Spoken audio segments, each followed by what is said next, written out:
ఆయన కృషి చేసి పిల్లలకి రుచి చుచి కలిగినటువంటి భోజనం పెట్టించే కార్యక్రమంలో కూడా ఆయన పాత్ర ఎంతో ఉంది.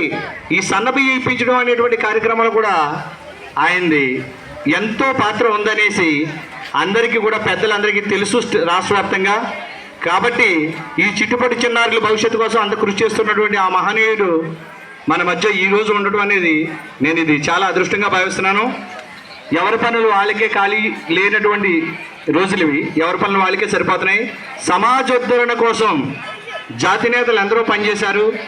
వారిని ఆదర్శంగా తీసుకుని మనం కూడా ఎంతో కొంత సమాజానికి సేవ చేయాలి అనేటువంటి సంకల్పంతో వారు కూడా ఈ రాష్ట్ర వ్యాప్తంగా సేవలు అందిస్తున్నారు. వారికి మా యొక్క పాఠశాల అందరి తరఫున కూడా నేను వారికి నమస్కారాలు తెలియజేసుకుంటూ వారి యొక్క అమూల్యమైన సందేశాన్ని ఈ యొక్క జన సందోహం మధ్య చిట్టుపొట్టి చిన్నారులకి అమూల్యమైన సందేశాన్ని భావజాలాన్ని వ్యక్తం చేస్తారని వారిని కూడా సవినయంగా కోరి ప్రార్థిస్తున్నాం. స్వాగతం సార్. మీ యొక్క అమూల్యమైన సందేశాన్ని పిల్లలకి అందివ్వండి సార్.